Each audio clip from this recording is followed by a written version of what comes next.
अभी हम इंडिया की बात कर रहे थे, they started from 9 states and now they have 39। उन्होंने, अगर आप देखें, अगर आप फॉलो करें उनकी पॉलिटिक्स को, तो हर इलेक्शन पे तकरीबन वो 1-2 सूबे नए बना देते हैं और उसके नतीजे निकले हैं। जैसे 2014 में आंध्र प्रदेश को उन्होंने 2 हिस्सों में तकसीम किया, एक आंध्र प्रदेश सूबा बना, एक तेलंगाना, उसमें से एक नया सूबा उन्होंने कार्व आउट किया। और अगर आप उनकी जीडीपी देखें तो आंध्र प्रदेश की जब उन्होंने इसको डिवाइड किया तो 520,000 करोड़ थी ऑलमोस्ट, जो बढ़ के जो 10 साल में 1.6 बिलियन करोड़ पे पहुंची। इसी तरह तेलंगाना की 5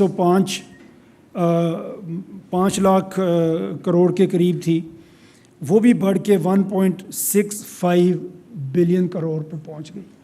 तो ये नतीजे हैं। सब मेरे पास पूरी लिस्ट है इस पे। जो अभी हमने अपने ह्यूमन डेवलपमेंट इंडेक्स की बात की थी और आपने देखा हम कहाँ पे थे, उसमें भी उनकी जो इम्प्रूवमेंट हुई है 10 साल में, वो 0.631 आंध्र प्रदेश था और 0.654 पे तेलंगाना था, जो बढ़ के आंध्र प्रदेश 0.638 हो गया और तेलंगाना जो नया सूबा बना था वो 0.705 पे पहुंच गया। तो ये इन्होंने जितने भी सूबे बनाए हैं, गोवा को नया सूबा बनाया, इसी तरह बाकी में, उनमें पर कैपिटा इनकम भी बढ़ी और उनमें उनकी जीडीपी भी बढ़ी। हम अगर पाकिस्तान में देखें, जो मेरा ख्याल है जो हमारे पैनलिस्ट हैं वो ज़्यादा बेहतर बताएंगे, जब जितनी मेरी रिसर्च है, इंडिया में स्टेट जीडीपी जो है वो अलग से कैलकुलेट होती है और उनका बड़ा एक हेल्दी कंपटीशन आपस में रहता है। लास्ट ईयर वो कह रहे थे कि महाराष्ट्र ने सबसे कम तरक्की की है और उसकी फिर रीज़न्स क्या थी कि वहाँ पे पॉलिटिकल स्टेबिलिटी नहीं रही और 3 हुकूमतें बदल गई, ब्ला ब्ला। हमने जब यहाँ मैंने कोशिश की कि हम अपने स्टेट्स की, अपने सूबों की जीडीपी देखें तो हमें पता चला कि ये तो अलग से कैलकुलेट ही नहीं होती। हमारे सूबे से कैलकुलेट ही नहीं करते, ये फेडरल लेवल पे ही कैलकुलेट होती है हमारे यहाँ। ये कुछ हमारी बात थी। अभी अगर आप देखें जो एक्टिवली हमारे सूबों की डिमांड यहाँ पे पाकिस्तान में हो रही है और बड़ी देर से हो रही है, जिसको हम इग्नोर करते चले जा रहे हैं। पंजाब में बाहर भी अगर आप देखें, सराइकी सूबा है, बहावलपुर सूबा है। हम बात करते हैं कभी कभी साउथ पंजाब को सूबा बना दें। मैं साउथ पंजाब में गया हूँ, मैं लोगों से वहाँ मिला हूँ, कहीं पे साउथ पंजाब की कोई डिमांड नहीं है। डीजी खान बिल्कुल मुल्तान के साथ सूबा बनना नहीं चाहता। वो कहता है जी अगर हमने मुल्तान की ग़ुलामी करनी है तो लाहौर की ज़्यादा बेहतर है। डीजी खान अलग सूबा बनना चाहता है, मुल्तान अलग सूबा बनना चाहता है, बहावलपुर तो शुरू से अलग सूबा बनना चाहता है। तो ये 3 वहाँ पे सूबों की तहरीक है, एक जनूबी पंजाब की सिर्फ नहीं है। हमने क्या किया, हमने वहाँ पे पिछले गवर्नमेंट में साउथ पंजाब सेक्रेटेरिएट बना दिया। 8 billion we spent on a building और वहाँ पे हमने कुछ लोग भी अपॉइंट कर दिए। सूबे का मतलब एक और लेयर ऑफ ब्यूरोक्रेसी नहीं होता। सूबे का मतलब आपकी पॉलिटिकल लीडरशिप होती है, जैसे आप वोट डाल के लेके आते हैं और वो आपके लिए काम करता है। अनफॉर्चुनेटली हमने वहाँ पे एक और लेयर ऑफ ब्यूरोक्रेट्स बिठा दी, उसमें जो उनके मसले हल होने थे उसमें एक लेयर और बढ़ गई। अब वो पहले मुल्तान में उनकी समरियाँ अप्रूव होती हैं, फिर वो लाहौर आती हैं, फिर फाइनल अप्रूवल। तो पहले सीधा लाहौर आती थी। अब जितनी जगह भी मैंने ये बात की है, इसमें हम ये सजेस्ट करते हैं कि अगर हम अग्री करें कि सूबे बनने चाहिए तो फिर किस तरह बनने चाहिए, उनकी बाउंड्रीज़ क्या होंगी, किस तरह हम बनाएंगे। तो हम ये सजेस्ट करते हैं कि आप हर डिवीज़न को सूबा बना दें। पाकिस्तान में 33 के करीब आपके सूबे बनेंगे। क्यों हम कहते हैं कि डिवीज़न को बना दें? कि इसकी बाउंड्रीज़ डिफाइंड हैं। अगर आज हम नए सूबे बनाएं और नई बाउंड्रीज़ के तयन में जाएं तो इसी झगड़े में हमारी उम्र गुजर जाएगी कि किसकी बाउंड्री कहाँ पे होगी। डिवीजन्स ऐसी मैनेजेबल चीज़ है और इसमें पूरी गवर्नमेंट मौजूद है।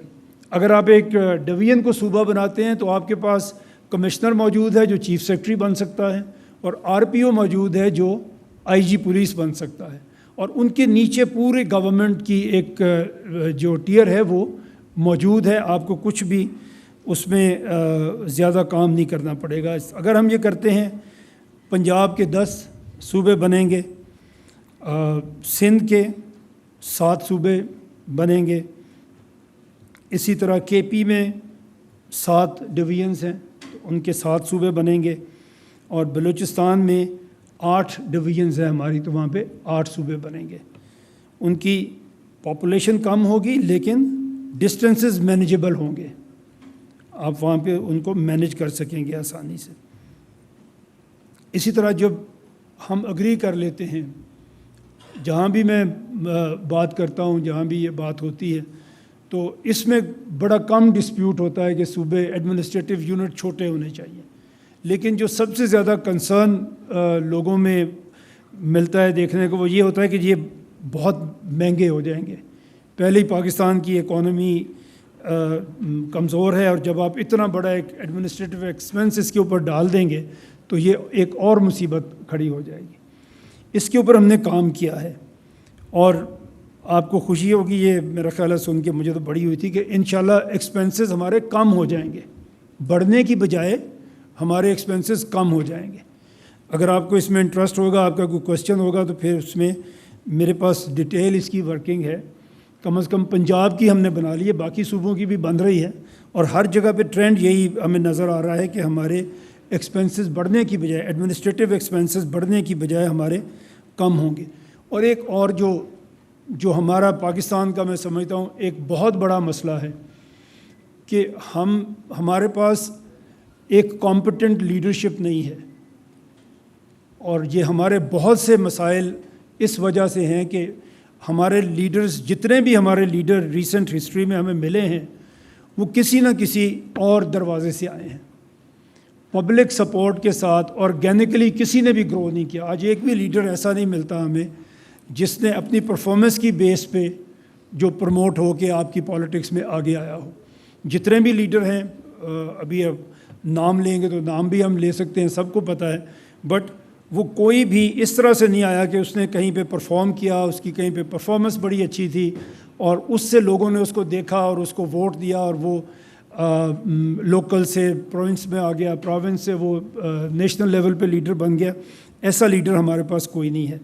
और उसकी अगर आप मिसाल देखना चाहें, अगर हम नाम ले भी सकते हैं, जुल्फ़कार अली भुट्टो इस मुल्क का पहला पॉपुलर लीडर था जो वोट लेके आया था। उसको फांसी दी गई, किसी जगह पे कोई नोटेबल कोई प्रोटेस्ट नहीं हुआ, उसी तरह ज़िंदगी चलती रही। नवाज़ शरीफ एक दौर में 2/3 मेजॉरिटी लेके आए थे। इतने वोट पाकिस्तान में कभी किसी को नहीं मिले जितने 96-7 के इलेक्शन में नवाज़ शरीफ को मिले। 2/3 मेजॉरिटी, चारों सूबों में गवर्नमेंट। उसकी गवर्नमेंट ख़त्म की, उसको निकाल दिया, कोई प्रोटेस्ट नहीं हुआ। अभी रिसेंटली इमरान खान की गवर्नमेंट निकाल दिया, कर दिया, कुछ नहीं हुआ। जब मैं कहता हूँ कुछ नहीं हुआ तो लोग, आप भी देख रहे हैं मेरी तरफ, कुछ तो हुआ, कुछ नहीं हुआ एक्चुअली। आज भी सुप्रीम कोर्ट में इमरान खान की तारीख होती है। 1 लाख बंदा अगर वहाँ पे चला जाए, 50,000 बंदा अगर वहाँ पे चला जाए तो आपका ख्याल है फैसला नहीं होगा, लेकिन ऐसा नहीं होता क्योंकि लोग उस तरह से लीडर के साथ जुड़े हुए नहीं हैं। उसकी वजह है कि कोई भी लीडर ऐसा नहीं है कि जो पहले पॉपुलर हुआ है फिर गवर्नमेंट में आया है। हर कोई गवर्नमेंट में आता है, गवर्नमेंट में फिर वो आगे काम करने की कोशिश करता है, और इन वसाइल की वजह से इस जो हमारी एडमिनिस्ट्रेटिव डिवाइड्स हैं, इसकी वजह से काम कर ही नहीं सकता। इस सिचुएशन में जहाँ पे 13 करोड़ का एक सूबा है, 3.5 लाख स्क्वायर किलोमीटर का एक सूबा है, यकीन करें कोई भी काम नहीं कर सकता। हमसे मिलता जुलता एक मुल्क है टर्की, वहाँ भी एक प्राइम मिनिस्टर को फांसी दी गई, वहाँ पे भी मार्शल लॉ लगते थे। एक लीडर वहाँ पे आया जो लोकल गवर्नमेंट से ग्रो करके आया। उसने पहले लोकल गवर्नमेंट में परफॉर्म किया, लोगों ने उसे वोट दिया और एक पॉपुलर लीडर इलेक्शन जीत के हुकूमत में आया, और उसके बाद उसके ख़िलाफ़ कू हुआ, जो आपको जानते हैं सब लोग कि वो किस तरह से नाकाम हुआ। पब्लिक उसके लिए निकली और वो कू नहीं हो सका। और कहीं भी अगर आपका डेमोक्रेटिक सिस्टम है तो उसके पास, आपके पॉलिटिकल लीडर के पास तो बंदूक नहीं होती, उसके पास तो अवाम की सपोर्ट होती है, जो अनफॉर्चुनेटली हमारी पॉलिटिकल लीडरशिप के पास नहीं रही। और इसलिए नहीं रही कि ये लीडरशिप किसी प्रोसेस से हो के आई नहीं है, इसलिए लोग भी उस तरह से, मैं ये कहा करता हूँ कि they are popular but they are not popular enough कि लोग उनके लिए बाहर निकले। क्योंकि किसी ने भी लोगों की ज़िंदगी में कोई ऐसी चेंज नहीं कोई भी लेके आ सका कि हम ये समझे कि इसने हमारे लिए ये किया, हमें भी इसके लिए बाहर निकल के जान देनी चाहिए। ऐसा अनफॉर्चुनेटली कुछ नहीं हुआ। ये मैं मेरा ख्याल है यहीं पे अपनी बात ख़त्म कर रहा हूँ, लेकिन आपके क्वेश्चंस होंगे, उसके आंसर में इंशाल्लाह और जितनी भी डिटेल आपको चाहिए होगी वो मेरे पास है और वो हो सकती है। बहुत शुक्रिया।